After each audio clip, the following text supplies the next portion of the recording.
ನಮಸ್ಕಾರ, good morning Karnataka. ದಿನದ top ಸುದ್ದಿ ಅಪ್ಡೇಟ್, ರಾಜ್ಯ ದೇಶ ವಿದೇಶ ಸುದ್ದಿಗಳ ಸ್ಪೀಡ್ ರೌಂಡ್ ಅಪ್. ಟಾಪ್ 18 ಸ್ವಾಗತ. ನಾನು ಪೃಥ್ವಿರಾಜ್ ಹಾರ್ನಹಳ್ಳಿ. 2023 ಎಲೆಕ್ಷನ್ ಅಲ್ಲಿ ಹೈ ವೋಲ್ಟೇಜ್ ಕ್ಷೇತ್ರಗಳ ಪೈಕಿ ಚನ್ನಪಟ್ಟಣ ಕೂಡ ಒಂದು. ಚನ್ನಪಟ್ಟಣ ಕ್ಷೇತ್ರದಲ್ಲಿ ಒಂದ್ ಕಡೆ ಎಚ್.ಡಿ. ಕುಮಾರಸ್ವಾಮಿ ಅವರು ಮತ್ತು ಒಂದ್ ಕಡೆ ಸಿ.ಪಿ. ಯೋಗೇಶ್ವರ್ ಅವರ ಹಣಾಹಣಿ ಮತ್ತಷ್ಟು ಕಾವನ್ನ ಏರ್ತಾ ಇದೆ. ಮಾಜಿ ಸಿಎಂ ಕುಮಾರಸ್ವಾಮಿಗೆ ಸಹಜವಾಗಿ ಆತಂಕ ಇರುವಂತದ್ದು ಆ ಕ್ಷೇತ್ರದಲ್ಲಿ. ಈ ಬಾರಿ ಚನ್ನಪಟ್ಟಣದಲ್ಲಿ ಗೆಲುವು ಅಷ್ಟು ಸುಲಭ ಇಲ್ಲ ಅನ್ನುವಂತ ಸಮೀಕ್ಷೆ ವರದಿಯಿಂದ ಎಚ್.ಡಿ.ಕೆಗೆ ಆತಂಕ ಎದುರಾಗಿದೆಯಂತೆ. ಸೊ ಹೀಗಾಗಿ ಈ ಬಾರಿಯೂ ಕೂಡ 2 ಕ್ಷೇತ್ರಗಳಲ್ಲಿ ಎಚ್.ಡಿ.ಕೆ ಸ್ಪರ್ಧೆ ಮಾಡುವಂತ ಸಾಧ್ಯತೆ ಇದೆ. ಮಂಡ್ಯದತ್ತ ಮಾಜಿ ಸಿಎಂ ಎಚ್.ಡಿ. ಕುಮಾರಸ್ವಾಮಿ ಅವರ ಚಿತ್ತ ನೆಟ್ಟಿದೆ ಅಂತ ಹೇಳಲಾಗ್ತಾ ಇದೆ. ಚನ್ನಪಟ್ಟಣದ ಜೊತೆಗೆ ಮತ್ತೊಂದು ಕ್ಷೇತ್ರ ಅಂದ್ರೆ ಮಂಡ್ಯದಲ್ಲಿ ಒಂದು ಆರಿಸ್ಕೊಳ್ಳೋಣ ಅಂತ ಅನ್ಕೊಳ್ತಾ ಇದ್ದಾರೆ ಅನ್ನುವಂತ ಮಾಹಿತಿ ಲಭ್ಯವಾಗ್ತದೆ. ಕುತೂಹಲವನ್ನು ಮೂಡಿಸಿದೆ ಎಚ್.ಡಿ.ಕೆ ಡಬಲ್ ಸ್ಪರ್ಧೆ ರಾಜಕೀಯ. ಕಳೆದ ಬಾರಿ 2018ರ ಸಂದರ್ಭದಲ್ಲಿ ರಾಮನಗರ ಮತ್ತು ಚನ್ನಪಟ್ಟಣ ಈ 2 ಕ್ಷೇತ್ರದಲ್ಲಿ ನಿಂತಿದ್ರು, 2 ಕ್ಷೇತ್ರದಲ್ಲಿ ಗೆದ್ದಿದ್ರು. ಅದಾದ್ಮೇಲೆ ರಾಮನಗರಕ್ಕೆ ರಾಜೀನಾಮೆ ಕೊಟ್ರು. ರಾಮನಗರದಲ್ಲಿ ಅದಾದ್ಮೇಲೆ ಅನಿತಾ ಕುಮಾರಸ್ವಾಮಿ ಅವರು ಗೆದ್ರು. ಈ ಬಾರಿ ಚನ್ನಪಟ್ಟಣ ಒಂದೇ ಕ್ಷೇತ್ರದಲ್ಲಿ ಸಾಕು, ರಾಮನಗರದಲ್ಲಿ ತನ್ನ ಮಗನನ್ನ ನಿಲ್ಲಿಸಿದ್ರು ಕುಮಾರಸ್ವಾಮಿ ಅವರು. ಆದ್ರೆ ಚನ್ನಪಟ್ಟಣದಲ್ಲಿ ಈ ಬಾರಿ ಕಳೆದ ಬಾರಿಯಂತೆ ಏನೊಂದು ವೇವ್ ಇತ್ತು ಕುಮಾರಸ್ವಾಮಿ ಅವರಿಗೆ, ಅಷ್ಟಾಗಿ ಇಲ್ಲ ಅಂತ ಹೇಳಲಾಗ್ತಾ ಇದೆಯಂತೆ. ಕ್ಷೇತ್ರದಲ್ಲಿ ಸಮೀಕ್ಷೆಯನ್ನು ನಡೆಸಲಾಗಿದೆಯಂತೆ. ಅದರಲ್ಲೆಲ್ಲೋ ಒಂದ್ ಕಡೆ ಗೆಲುವು ಅಷ್ಟು ಈಸಿಯಾಗಿಲ್ಲ ಅನ್ನುವಂಥ ಲೆಕ್ಕಾಚಾರಗಳಿದೆಯಂತೆ. ಸೊ ಹೀಗಾಗಿ ಚನ್ನಪಟ್ಟಣದ ಜೊತೆಗೆ ಮತ್ತೊಂದು ಕ್ಷೇತ್ರದ ಆಯ್ಕೆಯಲ್ಲಿದ್ದಾರೆ ಕುಮಾರಸ್ವಾಮಿ ಅವರು ಅಂತ ಹೇಳಲಾಗ್ತಾ ಇರುವಂಥದ್ದು. ಅದು ಮಂಡ್ಯ ಜಿಲ್ಲೆಯಲ್ಲಿ ಮತ್ತೊಂದು ಕ್ಷೇತ್ರವನ್ನ ಆಯ್ಕೆ ಮಾಡ್ಕೊಳ್ತಾರೆ ಅಂತ ಹೇಳಲಾಗ್ತಾ ಇದೆ. ನೋಡ್ಬೇಕು ನಿಜಕ್ಕೂ ಅದೇ ರೀತಿಯಾಗಿ ಆಗ್ತಾ ಇದ್ರೆ ಯಾವ ಕ್ಷೇತ್ರವನ್ನ ಆಯ್ಕೆ ಮಾಡ್ಕೊಳ್ತಾರೆ ಹಾಗಾದ್ರೆ ಚನ್ನಪಟ್ಟಣದ ಜೊತೆಗೆ ಅನ್ನುವಂಥ ಪ್ರಶ್ನೆಗೆ ಉತ್ತರ ಸಿಗಬೇಕಾಗಿದೆ. ಯಾಕೆಂದ್ರೆ ಸಿ.ಪಿ. ಯೋಗೇಶ್ವರ್ ಅವರು ಕೂಡ ದೊಡ್ಡ ಮಟ್ಟದಲ್ಲಿ ಪ್ರಚಾರವನ್ನ ಮಾಡ್ತಾ ಇದ್ದಾರೆ. ಅದರ ಜೊತೆಗೆ ತಾನು ಅಭಿವೃದ್ಧಿ ಮಾಡಿಸಿದ್ದೇನೆ ಅನ್ನುವಂಥ ನಿಟ್ಟಿನಲ್ಲಿ ಬಿಂಬಿಸಿಕೊಳ್ಳುವಂತ ಪ್ರಯತ್ನವನ್ನ ಕೂಡ ಮಾಡ್ತಾ ಇರುವಂಥದ್ದು. ಸರ್ಕಾರದಿಂದ ನಾನು ಕೂಡ ಅನುದಾನ ತಂದಿದ್ದೇನೆ ಅನ್ನುವಂಥದ್ರ ಬಗ್ಗೆ ಸಾಕಷ್ಟು ಪ್ರಚಾರವನ್ನ ಕೂಡ ಮಾಡಲಾಗ್ತಾ ಇದೆ. ಇದೆಲ್ಲದ್ರ ಬಗ್ಗೆ ಮತ್ತಷ್ಟು ಮಾಹಿತಿಯನ್ನ ನೀಡ್ತಾರೆ ನಮ್ಮ ಪೊಲಿಟಿಕಲ್ ಬ್ಯೂರೋ ಮುಖ್ಯಸ್ಥರಾಗಿರುವಂತ ಚಿದಾನಂದ್ ಪಟೇಲ್. ನಮ್ ಜೊತೆ ನೇರ ಸಂಪರ್ಕದಲ್ಲಿ ಜಾಯಿನ್ ಆಗ್ತಾ ಇದ್ದಾರೆ. ಚಿದಾನಂದ್ ಪಟೇಲ್ 2018ರ ಸಂದರ್ಭದಲ್ಲೂ ಕೂಡ 2 ಕ್ಷೇತ್ರಗಳಲ್ಲಿ ಸ್ಪರ್ಧೆ ಮಾಡಿದ್ರು.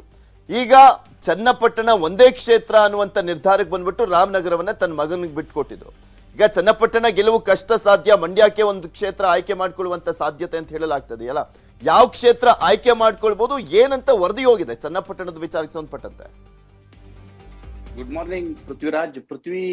ಈಗಾಗಲೇ ಇಡೀ ರಾಜ್ಯಾದ್ಯಂತ ಕೇವಲ ಏಕಾಂಗಿಯಾಗಿ ಪಂಚರತ್ನ ಯಾತ್ರೆ ಹೆಸರಿನಲ್ಲಿ ಚುನಾವಣಾ ಪ್ರವಾಸ ಮತ್ತು ಪ್ರಚಾರವನ್ನ ಜೆಡಿಎಸ್ ನಾಯಕ ಎಚ್.ಡಿ. ಕುಮಾರಸ್ವಾಮಿ ಮಾಡ್ತಿರುವಂತದ್ದು. ಮತ್ತೊಂದು ಕಡೆ ಚನ್ನಪಟ್ಟಣ ಮತ್ತು ರಾಮನಗರ ಕಡೆ ಹೆಚ್ಚು ಗಮನ ಹರಿಸದೇ ಆಗುವಂತ ಸ್ಥಿತಿ ನಿರ್ಮಾಣ ಆಗಿರುವಂತದ್ದು.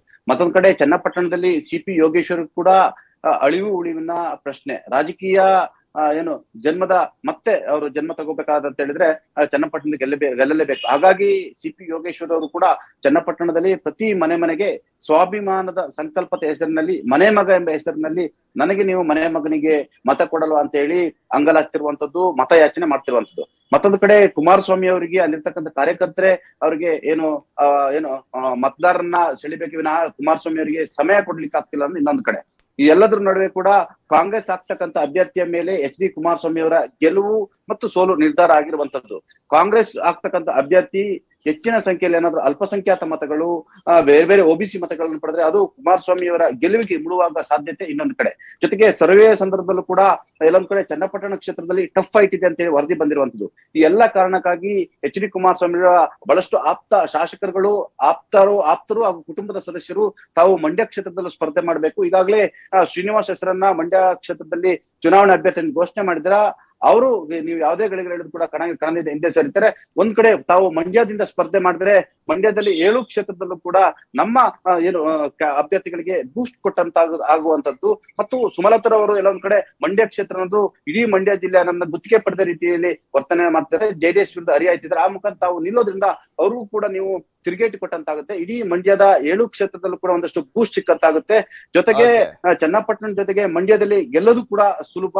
ಹಾಗಾಗಿ ತಾವು ಯಾವುದೇ ರೀತಿಯ ಚಾನ್ಸ್ ಅನ್ನ ತೆಗೆದುಕೊಳ್ಬಾರ್ದು ಅಂತ ಹೇಳಿ ಈಗಾಗಲೇ ಒತ್ತಾಯ ಮತ್ತು ಒತ್ತಡ ಹಾಗೂ ಸಲಹೆಯನ್ನು ಕೊಡ್ತಿರುವಂತದ್ದು. ಹಾಗಾಗಿ ಎಚ್.ಡಿ. ಕುಮಾರಸ್ವಾಮಿ ಅವರು ಕೊನೆ ಗಳಿಗೆಯಲ್ಲಿ ಮಂಡ್ಯದಿಂದ ಸ್ಪರ್ಧೆ ಮಾಡಿದ್ರು ಆಶ್ಚರ್ಯ ಪಡಬೇಕಾಗಿಲ್ಲ ಪೃಥ್ವಿ.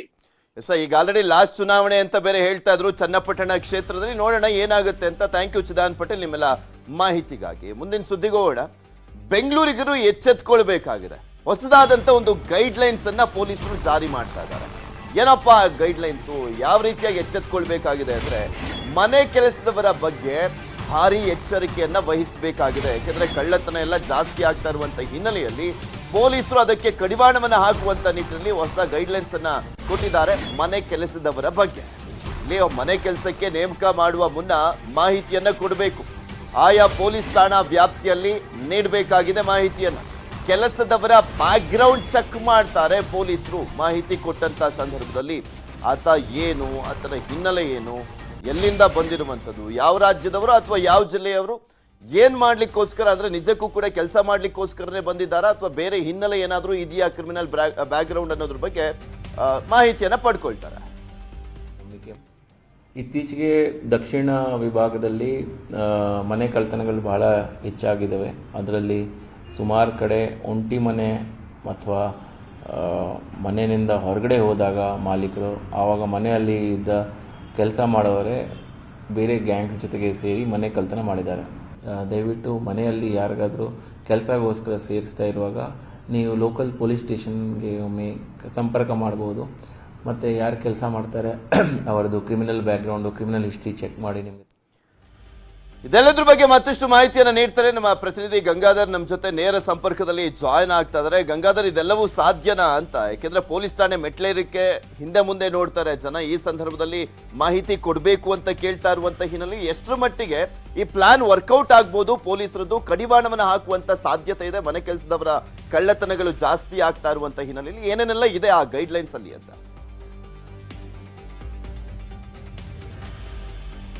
ಪೃಥ್ವಿರಾಜ, ಇತ್ತೀಚಿನ ದಿನಗಳಲ್ಲಿ ಬೆಂಗಳೂರಿನಲ್ಲಿ ಮನೆಗಳ್ಳತನ ಪ್ರಕರಣಗಳು ಕೂಡ ಹೆಚ್ಚಾಗ್ತಾ ಇದೆ. ಆದರೆ ಬಹುತೇಕ ಪ್ರಕರಣಗಳು ಇತ್ಯರ್ಥ ಆದ ಸಂದರ್ಭದಲ್ಲಿ ಆ ಪ್ರಕರಣಗಳ ಯಾರು ಒಂದು ಕಳ್ಳತನ ಮಾಡಿರ್ತಾರೆ ಅವರೆಲ್ಲ ಬಹುತೇಕವಾಗಿ ಅದೇ ಮನೆಯಲ್ಲಿ ಕೆಲಸ ಮಾಡ್ತಾ ಇರುವಂತದ್ದು. ಇತ್ತೀಚಿನ ದಿನದಲ್ಲಿ ನೋಡಬಹುದು ನೇಪಾಳಿ ಗ್ಯಾಂಗು ಸಹ ಮತ್ತೆ ಏನು ಒರಿಸ್ಸಾ ಗ್ಯಾಂಗು ಈ ತರ ವ್ಯಕ್ತಿಗಳು ಮನೆಗಳಲ್ಲಿ ಕೆಲಸ ಮಾಡಿಕೊಂಡು ಅವರಿಗೆ ನಂಬಿಕಸ್ಥ ರೀತಿಯಲ್ಲಿ, ಮಾಲೀಕರಿಗೆ ನಂಬಿಕಸ್ಥ ರೀತಿಯಲ್ಲಿ ಅವ್ರ ಜೊತೆ ಕೆಲಸ ಮಾಡಿಕೊಂಡು ಸುಮಾರು ಕೇವಲ ಬಂದಂತಹ ಸಂದರ್ಭದಲ್ಲಿ ಕೇವಲ 1 ತಿಂಗಳು 2 ತಿಂಗಳ ಅಂತರದಲ್ಲೇ ಆ ಮನೆಯಲ್ಲಿ ಯಾರಿದ್ದ ಇಲ್ಲದಂತ ಸಂದರ್ಭದಲ್ಲಿ ಮನೆಯಿಂದ ಎಲ್ಲ ದೋಚಿಕೊಂಡು ಎಸ್ಕೇಪ್ ಆಗುವಂತ ಅನೇಕ ಘಟನೆಗಳು ಇತ್ತೀಚಿನ ದಿನಗಳಲ್ಲಿ ಬೆಂಗಳೂರಿನಲ್ಲಿ ನಡೆದಿದೆ. ಇದನ್ನ ಪೊಲೀಸ್ ಇಲಾಖೆ ಬಹಳ ಗಂಭೀರವಾಗಿ ತೆಗೆದುಕೊಂಡಿರುವಂತದ್ದು. ಅದಲ್ಲದೆ ಆ ಮಾಲೀಕರನ್ನ ಕೇಳಿದಂತಹ ಸಂದರ್ಭದಲ್ಲಿ ಆ ಕೆಲಸಕ್ಕೆ ಬರುವಂತರ ಬಗ್ಗೆ ಯಾವುದೇ ರೀತಿಯ ಪೊಲೀಸರಿಗೆ ಮಾಹಿತಿಯನ್ನ ಕೊಟ್ಟಿರೋದಿಲ್ಲ. ಮತ್ತೆ ಅವರ ಹಿನ್ನೆಲೆ ಮತ್ತೆ ಡಾಕ್ಯುಮೆಂಟ್ಸ್ ಕೂಡ ಏನು ತೆಗೆದುಕೊಂಡಿರಲ್ಲ. ಕೆಲಸಕ್ಕೆ ಯಾರೋ ಬಂದ್ರು ಸೇರಿಸ್ಕೊಂಡ್ವಿ ಅನ್ನೋ ನಿಟ್ಟಿನಲ್ಲಿ ಕೆಲ ಮಾಲೀಕರು ಉತ್ತರವನ್ನ ಕೊಡ್ತಾ ಇದ್ರು. ಹೀಗಾಗಿ ಇದನ್ನ ಬಹಳ ಗಂಭೀರವಾಗಿ ಪೊಲೀಸ್ ಇಲಾಖೆ ತೆಗೆದುಕೊಂಡಿರುವಂತದ್ದು.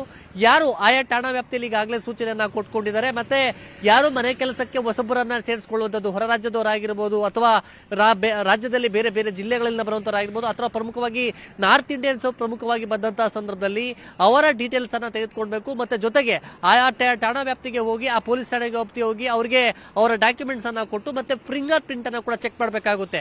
ಕೆಲವು ಫಿಂಗರ್ ಪ್ರಿಂಟ್ ಚೆಕ್ ಮಾಡಿದ ಸಂದರ್ಭದಲ್ಲಿ ಅವರ ಕ್ರಿಮಿನಲ್ ಬ್ಯಾಕ್ಗ್ರೌಂಡ್, ಅವ್ರ ಯಾರು ಕ್ರಿಮಿನಲ್ ಹಿನ್ನೆಲೆ ಉಳ್ಳವರ ಅದರ ಬಗ್ಗೆ ಕೂಡ ಮಾಹಿತಿ ಸಿಗುತ್ತೆ. ಹೀಗಾಗಿ ಅಂತಹ ಮಾಹಿತಿಯನ್ನು ಕೊಡುವ ನಿಟ್ಟಿನಲ್ಲಿ ಈಗ ಪೊಲೀಸರು, ಬೀಟ್ ಪೊಲೀಸರು ಪ್ರಮುಖವಾಗಿ ಎಲ್ಲ ಮನೆಗಳಿಗೆ ಹೋಗಿ ಅದರಲ್ಲಿ ಪ್ರಮುಖವಾಗಿ ವಯೋವೃದ್ಧರು ಮತ್ತೆ ಕೇರ್ ಟೇಕರ್ ಆಗಿ ಕೆಲಸಕ್ಕೆ ಸೇರಿಸಿಕೊಂಡಿರ್ತಾರೆ ಕೆಲವರನ್ನ. ಅಂತವರು ಇದ್ದಂತಹ ಸಂದರ್ಭದಲ್ಲಿ ಮನೆಗೆ ಹೋಗಿ ಮತ್ತೆ ಅಪಾರ್ಟ್ಮೆಂಟ್ ಅಸೋಸಿಯೇಷನ್ ಆಗಿರ್ಬೋದು ಮತ್ತೆ ಬೀದಿಗಳಲ್ಲಿ ಕೂಡ ಪೊಲೀಸರು ಒಂದು ಸಭೆಗಳನ್ನ ಮಾಡಿ ಈ ರೀತಿಯ ಮಾಹಿತಿಯನ್ನ ಕೊಡ್ತಾ ಇದ್ದಾರೆ. ಯಾರೇ ಕೆಲಸಕ್ಕೆ ಸೇರಿಸಿಕೊಳ್ಳುವ ಮುನ್ನ ಪೊಲೀಸರಿಗೆ ಮಾಹಿತಿಯನ್ನ ಕೊಟ್ಟು ಅವರ ವೆರಿಫಿಕೇಶನ್ ಅನ್ನ ಮಾಡಿಸ್ಕೊಳ್ಳೋದು ಕಡ್ಡಾಯ ಮಾಡ್ಕೊಳ್ಬೇಕು. ಮುಂದಿನ ದಿನಗಳಲ್ಲಿ ಏನಾದರೂ ಕೆಲಸಕ್ಕೆ ಸೇರಿಸಿಕೊಂಡ್ರೆ ಅದು ಏನಾದರೂ ಅಪಾಯಗಳಾದ್ರೆ ಅದಕ್ಕೆ ನೀವೇ ಹೊಣೆ ಅನ್ನೋ ರೀತಿಯಲ್ಲಿ ಅವರಿಗೆ ಎಚ್ಚರಿಕೆ ಮತ್ತೆ ಸೂಚನೆ ಕೊಡುವಂತ ಕೆಲಸವನ್ನ ಇವತ್ತು ಪೊಲೀಸ್ ಇಲಾಖೆ ಮಾಡ್ತಾ ಇರುವಂತದ್ದು. Prithviraj, okay, thank you Gangadhar ನಿಮ್ಮೆಲ್ಲ ಮಾಹಿತಿಗಾಗಿ. ಮುಂದಿನ ಸುದ್ದಿಗೋಣ. ರಾಜ್ಯದ ದೇವಮೂಲೆ ಕೋಲಾರ ಜಿಲ್ಲೆ ಕೋಲಾರದ ಮುಳುಬಾಗಿಲು ತಾಲೂಕಿನಿಂದ ಜೆಡಿಎಸ್ ಪಕ್ಷದ ಪಂಚರತ್ನ ರಥಯಾತ್ರೆ ಆರಂಭವಾಗಿತ್ತು. ಆದರೆ ಇದೇ ಕ್ಷೇತ್ರದಲ್ಲಿ ಜೆಡಿಎಸ್ ಟಿಕೆಟ್ ಫೈಟ್ ಈಗ ಜೋರಾಗ್ತಾ ಇದೆ.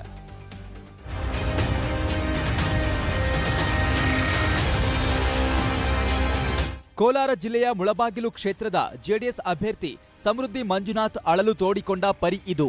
ಸಮೃದ್ಧಿ ಮಂಜುನಾಥ್ ಅಸಮಾಧಾನಕ್ಕೆ ಕಾರಣ ಜೆಡಿಎಸ್ ಮಾಜಿ ತಾಲೂಕು ಅಧ್ಯಕ್ಷ ಆಲಂಗೂರು ಶಿವಣ್ಣ ಪಕ್ಷದಿಂದ ಅಂತರ ಕಾಯ್ದುಕೊಂಡಿದ್ದು. ಸಮೃದ್ಧಿ ಕ್ಯಾಂಡಿಡೇಟ್ ನಿಮ್ಗೆ ಇಷ್ಟ ಇಲ್ವಾ?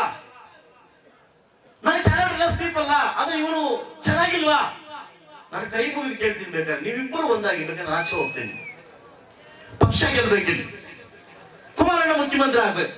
ಈ ಹಿಂದೆ ಭಿನ್ನಮತೀಯ ಮುಖಂಡರ ಸಭೆ ಕರೆದಿದ್ದ ಆಲಂಗೂರು ಶಿವಣ್ಣ ಸ್ವಾಭಿಮಾನಕ್ಕೆ ಧಕ್ಕೆಯಾದ್ರೆ ಸಹಿಸೋ ಮಾತಿಲ್ಲ ಅಂತ ಬಹಿರಂಗವಾಗಿ ಅಸಮಾಧಾನ ಹೊರಹಾಕಿದ್ರು. ನಾವು ಇದಕ್ಕೆ ಬದುಕಿರೋ, ನಾವು ಸ್ವಾಭಿಮಾನಕ್ಕೆ ಬದುಕಿರೋ ಜನ. ನಾವು ಯಾವ ಏನೋ ಮಾಡ್ತಾನೆ ಪಾಡ್ತಾನೆ, ಇನ್ನೊಂದಾಗುತ್ತೆ ಇನ್ನೊಂದು ಹೋಗುತ್ತೆ. I am so sorry. ಇನ್ನೊಂದು ಕಡೆ ಜೆಡಿಎಸ್ ಮುನಿಸಿನ ಬಗ್ಗೆ ವ್ಯಂಗ್ಯವಾಡಿರುವ ಬಿಜೆಪಿ ಸಂಸದ ಮುನಿಸ್ವಾಮಿ ಇದು ಕಣ್ಣೀರ ಅನುಕಂಪದ ಗಿಮಿಕ್ ಅಂತ ವ್ಯಂಗ್ಯವಾಡಿದ್ದಾರೆ. ಎಲ್ಲರಿಗೂ ಗೊತ್ತಿದೆ, ಈ ಮಸಳೆ ಕಣ್ಣೀರಿಗೆ ಅದಕ್ಕೆ ನೀವು ಆತಂಕ ಪಡುವಂತ ಅವಶ್ಯಕತೆ ಇಲ್ಲ, ಅನುಕಂಪ ತೋರಿಸಂತ ಅವಶ್ಯಕತೆ ಇಲ್ಲ. ಒಟ್ನಲ್ಲಿ ಪಂಚರತ್ನ ರಥಯಾತ್ರೆ ಆರಂಭವಾದ ಮುಳಬಾಗಿಲು ತಾಲೂಕಿನಲ್ಲಿ ಜೆಡಿಎಸ್ ಮನಸ್ತಾಪದಿಂದ ಬಳಲ್ತಾ ಇದೆ. ಎಚ್.ಡಿ. ಕುಮಾರಸ್ವಾಮಿ ಎಲ್ಲವನ್ನೂ ಸರಿ ಮಾಡ್ತಾರೆಂದು ಮಾತು ಕೊಟ್ಟಿದ್ದಾರೆಂಬ ಮಾತು ಕೇಳಿ ಬರ್ತಿದೆ. ರಘುರಾಜ್, ನ್ಯೂಸ್ 18, ಕೋಲಾರ. ಚುನಾವಣೆ ಸಮೀಪಿಸ್ತಾ ಇದ್ದಂತೆ ಉತ್ತರ ಕನ್ನಡ ಜಿಲ್ಲೆಯಲ್ಲಿ ಪ್ರತಿಭಟನೆಯ ಕಾವು ಹೆಚ್ಚಾಗ್ತಾ ಇದೆ. ಎಂಎಲ್ಎ ಕನಸು ಕಾಣ್ತಾ ಇರುವಂತವರಿಗೆ ಹಳ್ಳಿಯ ಜನ ಚುನಾವಣಾ ಬಹಿಷ್ಕಾರದ ಶಾಕ್ ನೀಡ್ತಾ ಇದ್ದಾರೆ. ಚುನಾವಣೆ ಸಮೀಪಿಸ್ತಾ ಇದ್ದಂತೆ ಮನೆ ಮನೆ ಬಾಗಿಲಿಗೆ ಹೋಗೋ ರಾಜಕಾರಣಿಗಳು ಚುನಾವಣೆ ಮುಗಿದ ಬಳಿಕ ನಾಪತ್ತೆಯಾಗ್ತಾರೆ.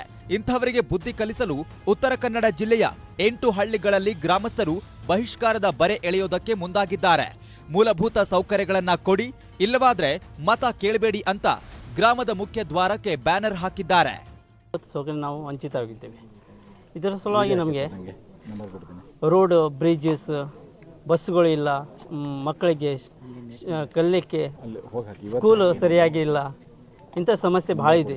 ಇದರ ಸಲುವಾಗಿ ನಮಗೆ ಮೂಲಭೂತ ಸೌಕರ್ಯದ ಅವಶ್ಯಕತೆ ಇದೆ. ಸಮಸ್ಯೆ ನಮ್ಮ ಬಗೆಹರಿಸಿಲ್ಲದರೆ ನಾವು ಖಂಡಿತವಾಗಿ ಬಹಿಷ್ಕಾರ ಮಾಡ್ತೀವಿ. ಶಿರಸಿ ತಾಲೂಕಿನ ಹಲವು ಗ್ರಾಮ ಪಂಚಾಯಿತಿ ವ್ಯಾಪ್ತಿಯ ಹಳ್ಳಿಗಳಲ್ಲಿ ಬಹಿಷ್ಕಾರದ ಬ್ಯಾನರ್ ಹಾಕಿ ಆಕ್ರೋಶ ವ್ಯಕ್ತಪಡಿಸಲಾಗ್ತಿದೆ. ಜೊತೆಗೆ ಕಳೆದ ಬಾರಿ ಕೊಟ್ಟ ಭರವಸೆಗಳಲ್ಲಿ ಯಾವುದನ್ನ ಪೂರೈಸಿದ್ದೀರಿ ಎನ್ನುವುದರ ಬಗ್ಗೆ ಮಾಹಿತಿ ನೀಡಬೇಕು ಎಂದು ಹಾಲಿ ಶಾಸಕರಿಗೆ ಮನವಿಗಳನ್ನ ಸಲ್ಲಿಕೆ ಮಾಡುತ್ತಿದ್ದಾರೆ. ಗ್ರಾಮೀಣ ಪ್ರದೇಶಗಳಲ್ಲಿ ಮೂಲಭೂತ ಸೌಕರ್ಯಗಳ ಕೊರತೆಯಿಂದಾಗಿ ಮತದಾನವನ್ನು ಬಹಿಷ್ಕಾರ ಮಾಡ್ತೀವಿ ಅಂತ ಹೇಳಿ ಕೆಲವೊಂದು ಕಡೆ ಬ್ಯಾನರ್ಸನ್ನು ಹಾಕಿರೋದು ನಮ್ಮ ಗಮನಕ್ಕೆ ಬಂದಿದೆ. ಸುಮಾರು ಅಂತಹ 7 ಪ್ರಕರಣಗಳು ನಮಗೆ ಆಲ್ರೆಡಿ ಗಮನಕ್ಕೆ ಬಂದಿದೆ. ಚುನಾವಣೆಯನ್ನು ಬಹಿಷ್ಕಾರ ಮಾಡ್ತೀವಿ ಅಂತ ಕೆಲವು ಗ್ರಾಮಸ್ಥರು ಇಂಡಿಕೇಟ್ ಮಾಡಿದಾಗ ಇಮಿಡಿಯೇಟಾಗಿ ದ ವೆರಿ ನೆಕ್ಸ್ಟ್ ಡೇ ನಮ್ಮ ಟೀಮನ್ನು ಕಳಿಸಿ ಅಲ್ಲಿವರೆಗೆ ನಾವು ಏನು ಅದಕ್ಕೆ ಪರಿಹಾರವನ್ನು ಕೊಡ್ಬೋದು. ಒಟ್ನಲ್ಲಿ ಉತ್ತರ ಕನ್ನಡ ಜಿಲ್ಲೆಯಲ್ಲಿ ಮೂಲಭೂತ ಸೌಕರ್ಯಗಳಿಗಾಗಿ ಜನರು ಅಧಿಕಾರಿಗಳಿಗೆ, ಜನಪ್ರತಿನಿಧಿಗಳಿಗೆ ಮನವಿ ಸಲ್ಲಿಸಿ ಸಾಕಾಗಿ ಈಗ ಬಹಿಷ್ಕಾರದ ಎಚ್ಚರಿಕೆಯನ್ನ ಕೊಟ್ಟಿದ್ದಾರೆ. ದರ್ಶನ್ ನಾಯಕ್, ನ್ಯೂಸ್ 18, ಕಾರವಾರ. ರಾಷ್ಟ್ರೀಯ ಹೆದ್ದಾರಿ ಕಾಮಗಾರಿ ಮುಗಿಯೋಕೆ ಇನ್ನೂ 4 ವರ್ಷ ಸಮಯ ಇದೆ. ಆದ್ರೆ ಆ ಹೈವೇಯಲ್ಲಿ ಈಗಾಗಲೇ ಟೋಲ್ ಸಂಗ್ರಹ ಮಾಡಲಾಗ್ತಾ ಇದೆ. ಹಗಲು ದರೋಡೆಯನ್ನ ಕೇಳೋರೆ ಗತಿ ಇಲ್ಲದಂತಾಗಿದೆ.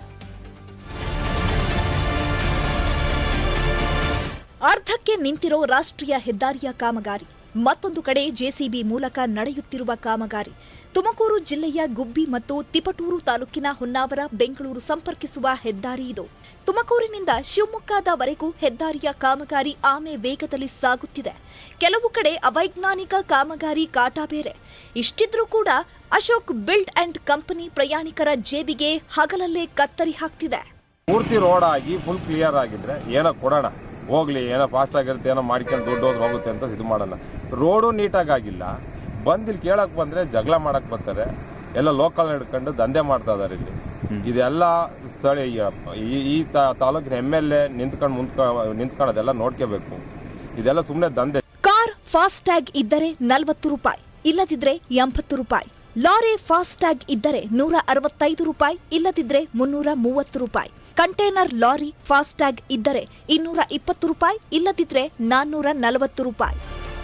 ಅರೆಬರೆ ಕೆಲಸ ಮಾಡಿ ಟೋಲ್ ಸಂಗ್ರಹ ಮಾಡ್ತಾ ಇರೋ ಕಂಪನಿಯ ವಿರುದ್ಧ ಸ್ಥಳೀಯರು ತಿರುಗಿ ಬಿದ್ದಿದ್ದಾರೆ. 4 ವರ್ಷ ಕೆಲಸ ಆಗಲ್ಲ. ಗುಬ್ಬಿ ಬೈಪಾಸ್ ಆಗಿಲ್ಲ, ನಿಟ್ಟೂರು ಫ್ಲೇವರ್ ಆಗಿಲ್ಲ, ಸರ್ವಿಸ್ ರೋಡ್ ಆಗಿಲ್ಲ, ಯಾವುದೇನು ಕೆಲಸ ಆಗಿಲ್ಲ. ಇವರಿಗೆ ಟೋಲ್ ವಸೂಲಿ ಮಾಡೋಕ್ಕೆ ಯಾರು ಪರ್ಮಿಷನ್ ಕೊಟ್ಟರು? ಈ ಕಂಪನಿ ಈಗಲೇ ಎಚ್ಚೆತ್ತು ಟೋಲ್ ಸಂಗ್ರಹ ನಿಲ್ಲಿಸದಿದ್ರೆ ಮುಂದಿನ ದಿನಗಳಲ್ಲಿ ಟೋಲ್ ಅನ್ನ ತಾವೇ ಕಿತ್ತೊಗೆಯುತ್ತೇವೆ ಅಂತ ವಾಹನ ಸವಾರರು ಎಚ್ಚರಿಕೆ ನೀಡಿದ್ದಾರೆ. ವಿಠಲ್, ನ್ಯೂಸ್ 18, ತುಮಕೂರು. ರಾಜ್ಯದಲ್ಲಿ H3N2 ವೈರಸ್ ಪ್ರಕರಣಗಳು ಸದ್ದಿಲ್ಲದೆ ಹೆಚ್ಚಾಗ್ತಾ ಇದೆ. ಹೊಸ ವೈರಸ್ ಆತಂಕ ಶುರುವಾಗಿ ಕೇವಲ 82 ದಿನಗಳಲ್ಲಿ ರಾಜ್ಯದಲ್ಲಿ ಬರೋಬ್ಬರಿ 115 ಪ್ರಕರಣಗಳು ದಾಖಲಾಗಿವೆ. ಕೊರೋನಾದಿಂದ ಎಚ್ಚೆತ್ತುಕೊಂಡ್ವಿ ಅನ್ನೋ ಹೊತ್ತಿಗೆ ಈಗ H3N2 ವೈರಸ್ ಮತ್ತೊಮ್ಮೆ ಜನರನ್ನ ಹೈರಾಣು ಮಾಡ್ತಿದೆ. ಅತಿಯಾದ ಜ್ವರ, ಶೀತ, ಕೆಮ್ಮು, ಉಸಿರಾಟದ ಸಮಸ್ಯೆಯ ಲಕ್ಷಣಗಳನ್ನು ತಂದೊಡ್ಡುವ ಈ ವೈರಸ್ ರಾಜ್ಯದ 21 ಜಿಲ್ಲೆಗಳಲ್ಲಿ ಸದ್ದಿಲ್ಲದೆ ಹರಡಿದೆ. ದೇಶದಲ್ಲಿ 3038 H3N2 ವೈರಸ್ ಕೇಸ್ ಪತ್ತೆ. ರಾಜ್ಯದಲ್ಲಿ 82 ದಿನಗಳಲ್ಲಿ 115 ಕೇಸ್ಗಳು ಪತ್ತೆ. ಬೆಂಗಳೂರಲ್ಲಿ ಈವರೆಗೆ 30 ಕೇಸ್ಗಳು ದಾಖಲು, ಶಿವಮೊಗ್ಗ 19, ಧಾರವಾಡದಲ್ಲಿ 14 ಕೇಸ್ ಪತ್ತೆ, ಹಾಸನದಲ್ಲಿ ದೇಶದ ಮೊದಲ ಕೇಸ್ ಪತ್ತೆಯಾಗಿತ್ತು. H3N2 ಪ್ರಕರಣಗಳು ರಾಜ್ಯದ ಮೂಲೆ ಮೂಲೆಗೂ ಹರಡುತ್ತಿರೋ ಬಗ್ಗೆ ವೈದ್ಯರು ಆತಂಕ ವ್ಯಕ್ತಪಡಿಸಿದ್ದಾರೆ. ಸೈಲೆಂಟ್ ಆಗಿಯೇ ಹರಡುತ್ತಿರುವ ಈ ವೈರಸ್ ಮುಂದಿನ ದಿನಗಳಲ್ಲಿ ಆರೋಗ್ಯದ ಮೇಲೆ ತೀವ್ರ ಪರಿಣಾಮ ಬೀರಬಹುದು ಎನ್ನಲಾಗ್ತಿದೆ. 5 ವರ್ಷಕ್ಕಿಂತ ಸಣ್ಣ ವಯಸ್ಸಿನ ಮಕ್ಕಳಲ್ಲಿ ಹಾಗೂ 60 ವರ್ಷ ಮೇಲ್ಪಟ್ಟ ವೃದ್ಧರಿಗೆ ಈ ವೈರಸ್ ತೀವ್ರವಾಗಿ ಕಾಡಲಿದ್ದು ಆಕ್ಸಿಜನ್ ಲೆವೆಲ್ನಲ್ಲೂ ಏರುಪೇರಾಗಲಿದೆ. ಒಟ್ನಲ್ಲಿ H3N2 ಬಗ್ಗೆ ಎಚ್ಚರವೇ ಸದ್ಯಕ್ಕಿರುವ ಮೂಲ ಚಿಕಿತ್ಸೆ. Bureau report, news 18. Welcome back. ಕಾಡಿಗೆ ರಿಯಲ್ ಎಸ್ಟೇಟ್ ದಂಧೆಕೋರರ ಕಣ್ಣು ಬಿದ್ದಿದೆ. ಮಾನವ ನಿರ್ಮಿತ ಬೆಂಕಿಗೆ ಕಾಡು ಪ್ರಾಣಿಗಳು ಬೆಂದು ಹೋಗ್ತಾ ಇದ್ದಾವೆ. ವನ್ಯಜೀವಿಗಳ ಕಣ್ಣೀರು ಅರಣ್ಯ ಇಲಾಖೆ, ಸರ್ಕಾರ, ಜನಪ್ರತಿನಿಧಿಗಳು ಯಾರಿಗೂ ಕೂಡ ಕಾಣ್ತಾ ಇಲ್ಲ.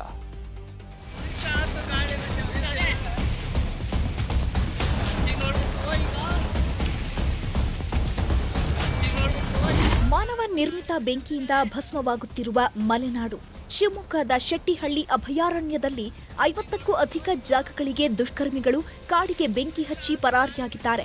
ಇದರಿಂದ ಪಶ್ಚಿಮ ಘಟ್ಟಗಳಲ್ಲಿ ಲಕ್ಷಾಂತರ ಎಕರೆ ಅರಣ್ಯ ನಾಶದ ಜೊತೆಗೆ ಅಗಣಿತ ಸಂಖ್ಯೆಯ ವನ್ಯಜೀವಿಗಳು ಬೆಂಕಿಯ ಕೆನ್ನಾಲಿಗೆಗೆ ಬಲಿಯಾಗುತ್ತಿವೆ. ಇದು ಕಾಡ್ಗಿಚ್ಚಲ್ಲ, ಇದು ಮಾನವ ನಿರ್ಮಿತ ಕಾಡಿನ ಬೆಂಕಿ ಅಂತ ಹೇಳ್ಬೋದು. ಜನರೇ ವಿವಿಧ ಕಾರಣಗಳಿಗಾಗಿ, ಅದರಲ್ಲಿ ಮುಖ್ಯವಾಗಿದ್ದು ಒತ್ತುವರಿ ಮಾಡ್ಕೋಬೇಕು ಅನ್ನೋ ಕಾರಣಕ್ಕಾಗಿ ಕಾಡಿಗೆ ಸತತವಾಗಿ ಬೆಂಕಿಯನ್ನು ಕೊಡ್ತಾ ಇದ್ದಾರೆ. ಇನ್ನು ಅರಣ್ಯ ಇಲಾಖೆ ಅಧಿಕಾರಿಗಳ ನಿರ್ಲಕ್ಷ್ಯಕ್ಕೆ ಸಿಬ್ಬಂದಿಗಳು ತಮ್ಮ ಜೀವವನ್ನೇ ಕಳೆದುಕೊಳ್ತಿದ್ದಾರೆ. ಇದಕ್ಕೆ ಬಹುದೊಡ್ಡ ಉದಾಹರಣೆ ಅಂದ್ರೆ ಇತ್ತೀಚೆಗೆ ನಡೆದ ಸಕಲೇಶಪುರದ ಘಟನೆಯೇ ಸಾಕ್ಷಿ. ಸಿಬ್ಬಂದಿಗಳಿಗೆ ಸರಿಯಾದ ಉಪಕರಣಗಳನ್ನು ನೀಡದೆ ಮಾನವ ನಿರ್ಮಿತ ಕಾಡಿನ ಬೆಂಕಿ ಆರಿಸಲು ಹೋದ ಸಿಬ್ಬಂದಿಗಳೇ ಬಲಿಯಾಗ್ತಿದ್ದಾರೆ.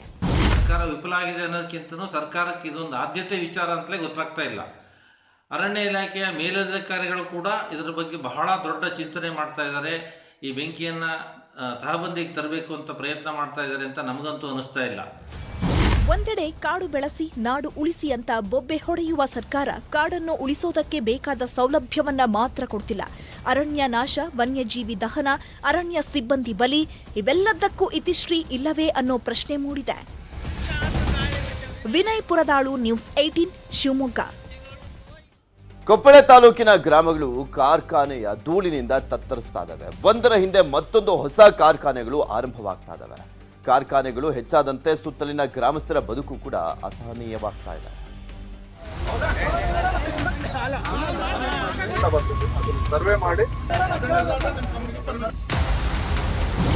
ಕಾರ್ಖಾನೆ ಗೇಟಿಗೆ ಬೀಗ ಹಾಕಿ ನೂರಾರು ಜನರು ಕಾರ್ಖಾನೆಯ ವಿರುದ್ಧ ಪ್ರತಿಭಟನೆ ಮಾಡುತ್ತಿರುವುದು ಕೊಪ್ಪಳ ತಾಲೂಕಿನ ಹಾಲವರ್ತಿಯ ಬಳಿಯಲ್ಲಿ. ಹಾಲವರ್ತಿ ಬಳಿಯಲ್ಲಿ ಕಳೆದ 1 ತಿಂಗಳ ಹಿಂದೆ SK ಸ್ಟೀಲ್ ಎಂಬ ಉಕ್ಕು ಕಾರ್ಖಾನೆ ಆರಂಭವಾಗಿದೆ. ಕಾರ್ಖಾನೆಯಿಂದ ಹೊರಸೂಸುವ ಧೂಳು ಇಡೀ ಗ್ರಾಮ ಹಾಗೂ ಸುತ್ತಲಿನ ಕೃಷಿ ಬೆಳೆಯನ್ನು ನಾಶ ಮಾಡುತ್ತಿದೆ. ಬೇಸತ್ತ ಗ್ರಾಮಸ್ಥರು ಇಂದು ಪ್ರತಿಭಟನೆ ನಡೆಸಿದ್ದಾರೆ. ಸ್ಟಾರ್ಟ್ ಆದಾಗಿಂದ ನಮಗೆ ಸಿಕ್ಕಾಪಟ್ಟಿ ಕರಿಬೂದಿ ಬರ್ತಾ ಇದೆ. ಈ ಕರಿಬೂದಿ ಬರೋದರಿಂದ ದನಕರಗಳಿಗೆ ಮತ್ತು ಮನುಷ್ಯರಿಗೆ ತರಕಾರಿಗಳು ಯಾವುದೇ ತರಹ ಒಂದು ಬೆಳೆಲಾರದಂಥ ಪರಿಸ್ಥಿತಿ ಒಳಗೆ ಬಂದ್ಬಿಟ್ಟದ್ದು. ಗ್ರಾಮದಲ್ಲಿ ಬದುಕುವುದೇ ಕಷ್ಟ ಎಂಬಂತೆ ಧೂಳು ಆವರಿಸಿದೆ. ಈ ಕಾರಣಕ್ಕೆ ಧೂಳು ನಿಯಂತ್ರಿಸಿ ಇಲ್ಲವೇ ಬೆಳೆ ಹಾಗೂ ಆರೋಗ್ಯ ಪರಿಹಾರ ನೀಡಿ ಎಂದು ಗ್ರಾಮಸ್ಥರು ಆಗ್ರಹಿಸಿ ಪ್ರತಿಭಟನೆ ನಡೆಸಿದ್ರು. ಅಲ್ಲದೆ ಧೂಳು ನಿಯಂತ್ರಿಸಲು ಗ್ರಾಮಸ್ಥರು 15 ದಿನ ಕಾಲಾವಕಾಶ ನೀಡಿದ್ದಾರೆ. ಓನರ್ ಕಂಪಲ್ಸರಿ ಬರಬೇಕು. ಮತ್ತೆ ಈಗ ನಾವು ಟೈಮ್ ಕೊಡಕತ್ತೀವಿ, ಅವ್ರು ಬಿಸಿ ಇದಾರ, ಅದು ಬಿಸಿ ಇದಾರ ಅಂತ ಆಗ್ಲಾರ್ದ ಕೆಲಸ. ನಾವು ಕಾನೂನು ಕ್ರಮವಾಗಿ ಹೆಂಗ್ ತಗೋಬೇಕು ಕೆಲಸ ನಾವು ತಗೊಂತೀವಿ. 15 ದಿವಸ ಟೈಮ್, 1ನೇ ತಾರೀಕಿನಿಂದ 15ನೇ ತಾರೀಕು ನೀವು ಅಮೌಂಟ್ ಏನಂತೀರಿ ಫಿಕ್ಸ್ ಮಾಡಿ ಎಲ್ಲಾರು ಬಹಿರಂಗ ಓನರ್ ಕಂಪಲ್ಸರಿ ಬರಬೇಕು. ಇನ್ನೊಂದು ಕಡೆ ಜಿಲ್ಲಾಧಿಕಾರಿಗಳು ಹಾಗೂ ಜಿಲ್ಲಾ ಪರಿಸರ ನಿಯಂತ್ರಣಾಧಿಕಾರಿಗಳನ್ನು ಈ ಬಗ್ಗೆ ಕ್ರಮ ಕೈಗೊಳ್ಳಬೇಕೆಂದು ಗ್ರಾಮಸ್ಥರು ಆಗ್ರಹಿಸಿದ್ದಾರೆ. ಶರಣಪ್ಪ ಬಾಚಲಾಪುರ, ನ್ಯೂಸ್ 18, ಕೊಪ್ಪಳ. ಭಾರತದ ಪ್ರತಿಯೊಂದು ಹೆಜ್ಜೆಗೂ ಕೂಡ ವಿಶ್ವವೇ ತಲೆಬಾಗ್ತಾ ಇದೆ. ಅರುಣಾಚಲ ಪ್ರದೇಶ ಭಾರತದ ಅವಿಭಾಜ್ಯ ಅಂಗ. ಮೆಕ್ಮಹೋನ್ ರೇಖೆ ಭಾರತ ಮತ್ತು ಚೀನಾ ನಡುವಿನ ಅಂತಾರಾಷ್ಟ್ರೀಯ ಗಡಿ ಅಂತ ಅಮೆರಿಕ ಸೆನೆಟ್ ಅಧಿಕೃತವಾಗಿ ಮೊಹರು ಹೊತ್ತಿದೆ.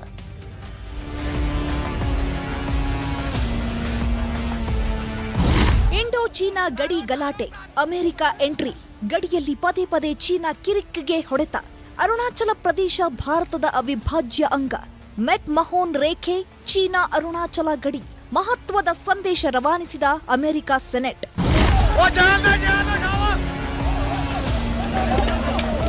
ಭಾರತಕ್ಕೆ ಹೆಗಲು ಕೊಟ್ಟು ನಿಲ್ಲುವುದು ನಮ್ಮ ಕರ್ತವ್ಯ. ಚೀನಾ ವಿನಾಕಾರಣ ಗಡಿ ವಿಚಾರದಲ್ಲಿ ಭಾರತವನ್ನ ಕೆಣಕುತ್ತಿದೆ. ಅರುಣಾಚಲ ಪ್ರದೇಶ ಭಾರತದ ಅವಿಭಾಜ್ಯ ಅಂಗ ಎಂದು ಅಮೆರಿಕ ಸೆನೆಟ್ ಘೋಷಿಸಿದೆ. ಈ ಮೂಲಕ ಚೀನಾದ ಉದ್ದಟತನವನ್ನು ವಿಶ್ವದ ಮುಂದಿಟ್ಟಿದೆ ಅಮೆರಿಕ. ಇನ್ನು ವಿವಾದಕ್ಕೆ ಕಾರಣವಾಗಿದ್ದ ಮ್ಯಾಕ್ ಮಹೋನ್ ರೇಖೆ ಏನು ಅಂತ ನೋಡೋದಾದ್ರೆ, ಮ್ಯಾಕ್ ಮಹೋನ್ ಬ್ರಿಟಿಷ್ ಅಧಿಕಾರಿ ಹೆಸರು. 1914ರಲ್ಲಿ ಸಿಮ್ಲಾ ಗಡಿ ವಿವಾದದ ಮಧ್ಯಸ್ಥಿಕೆ ವಹಿಸಿದ್ದ. ಭಾರತ ಚೀನಾ ಮಧ್ಯೆ ಮ್ಯಾಪ್ನಲ್ಲಿ ಗಡಿ ರೇಖೆ ಹಾಕಿದ್ದ. ಹೊರರೇಖೆ ಭಾರತದ್ದು, ಒಳರೇಖೆ ಚೀನಾದ್ದು ಅಂದಿದ್ದ. ಇದನ್ನೇ ಮ್ಯಾಕ್ ಮಹೋನ್ ರೇಖೆ ಒಪ್ಪಂದ ಅಂತಾರೆ. ಇಂಡೋ ಪೆಸಿಫಿಕ್ ಪ್ರದೇಶದಲ್ಲಿ ಚೀನಾ ಕಿರಿಕಿರಿ ಬೆದರಿಕೆ ಹಾಕ್ತಿರೋ ಬೆನ್ನಲ್ಲೇ ಅಮೆರಿಕ ಭಾರತಕ್ಕೆ ಹೆಗಲು ಕೊಟ್ಟು ನಿಲ್ಲುವುದು ನಮ್ಮ ಕರ್ತವ್ಯ ಅಂತ ಸೆನೆಟರ್ ಜೆಫ್ ಮೆರ್ಕ್ಲಿ ನಿರ್ಣಯ ಮಂಡಿಸಿದ್ರು. ಇಂಥದ್ದೊಂದು ಮಹತ್ವದ ಆದೇಶದಿಂದ ಚೀನಾಕ್ಕೆ ಮುಖಭಂಗವಾಗಿದೆ. Bureau report, news 18. ಪಾಕ್ನಲ್ಲಿ ದಿನದಿಂದ ದಿನಕ್ಕೆ ಹೈಡ್ರಾಮಾ ಹೆಚ್ಚಾಗ್ತಾನೆ ಇದೆ. ಇಮ್ರಾನ್ ಖಾನ್ಗೆ ಬಂಧನಕ್ಕೆ ಮುಂದಾದಂತ ಪೊಲೀಸರು ವಾಪಸ್ ಆಗಿದ್ದಾರೆ. ಆದರೆ ನಿನ್ನೆ ಪಾಕ್ನಲ್ಲಿ ನಡೆದಂತ ಹಂಗಾಮ ಈಗ ಸೋಷಿಯಲ್ ಮೀಡಿಯಾದಲ್ಲಿ ಗಿರ್ಕಿ ಹೊಡಿತಾ ಇದೆ.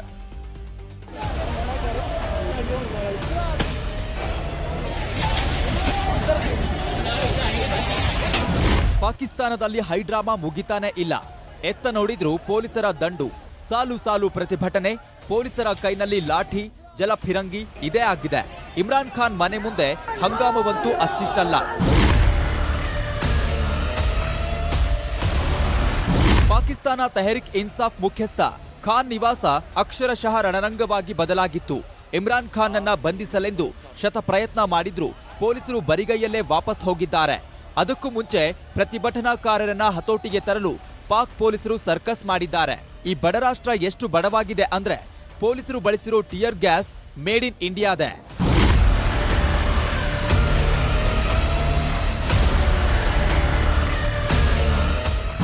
ಭಾರತದಲ್ಲಿ ತಯಾರಿಸಿದ್ದ ಟಿಯರ್ ಗ್ಯಾಸ್ ಅದು 2007ರಲ್ಲೇ ಎಕ್ಸ್ಪೈರಿ ಆಗಿದೆ.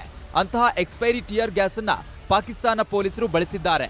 ಅಷ್ಟೇ ಅಲ್ಲ, ಇಮ್ರಾನ್ ಖಾನ್ ಮನೆಯಲ್ಲೂ ಎಷ್ಟೊಂದು ಭಾರತ ಎಕ್ಸ್ಪೈರಿ ಟಿಯರ್ ಗ್ಯಾಸ್ಗಳು ಸಿಕ್ಕಿವೆ. ಇದು ಇನ್ನಷ್ಟು ನಗೆಪಾಟಲಿಗೆ ಕಾರಣವಾಗಿದ್ದು ಅದನ್ನ ನೆಟ್ಟಿಗರು ಸಖತ್ ಟ್ರೋಲ್ ಮಾಡ್ತಿದ್ದಾರೆ.